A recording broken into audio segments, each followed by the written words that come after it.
Selamat malam ibu-ibu. Malam, Bu. Terima kasih karena sudah datang bersama-sama untuk mengikuti pertemuan di saat ini. Dan pertemuan kita di saat ini adalah tentang pendidikan dan pengasuhan anak. Lebih fokus kepada perilaku menghadapi atau mencegah perilaku buruk anak, dampak kekerasan fisik dan non-fisik. Nah ibu-ibu, boleh saya bertanya? Boleh. Waktu kecil, ibu-ibu waktu kecil pernah dapat marah? Pernah. Apa yang ibu rasakan ketika ibu-ibu dapat marah?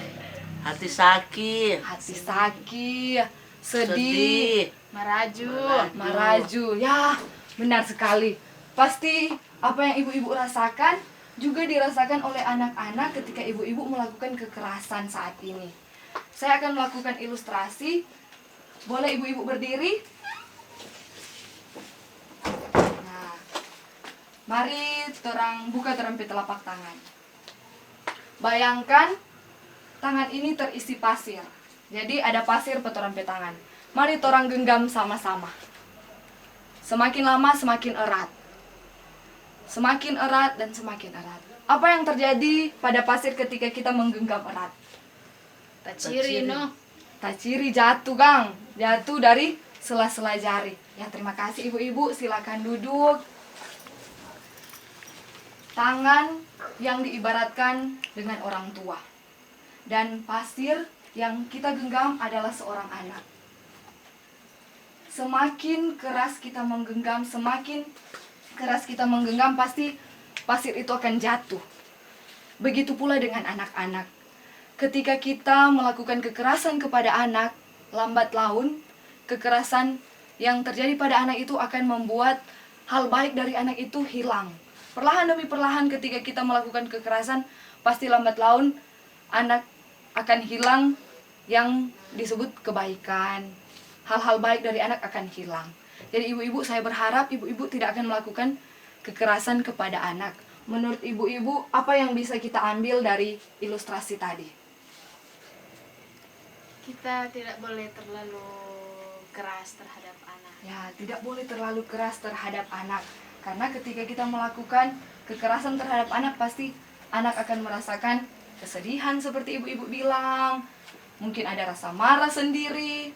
Nah, ibu-ibu, kekerasan pada anak tidak menyelesaikan masalah.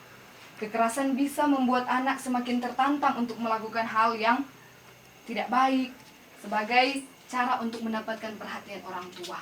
Bahkan dalam menganggap menyakiti orang lain itu adalah hal yang wajar. Banyak orang tua mengatasi perilaku buruk anak dengan cara melakukan kekerasan. Padahal kekerasan memiliki banyak dampak buruk. Banyak dampak buruk yang akan terjadi kepada anak-anak ketika kita melakukan kekerasan. Bisa ibu-ibu perhatikan, di sini ada flip card, dampak negatif kekerasan anak. Di sini DP dampak fisik, tuh anak itu boleh mungkin kalau orang ja pukul akan memar-memar. Di sini kalau DP dampak non fisik, dia akan pemarah, dia akan menjadi agresif dan lain-lain. Nah, mari ibu-ibu perhatikan baik-baik. Apakah orang suka orang pe anak kamu ada dampak negatif seperti ini? Jadi, saya berharap ibu-ibu boleh dapat mempraktekkan ini di rumah. Boleh melaksanakan ini di rumah agar supaya anak-anak juga boleh orang sayang, orang nak mau marah-marah, orang nak mau memiliki kekerasan terhadap anak. Jadi saya berharap ibu-ibu sampai di rumah tolong dipraktekkan.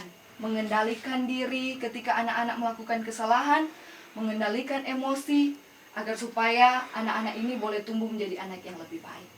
Boleh ibu-ibu? Boleh sekali. Ya, terima kasih. Sekian dari materi ini. Terima kasih.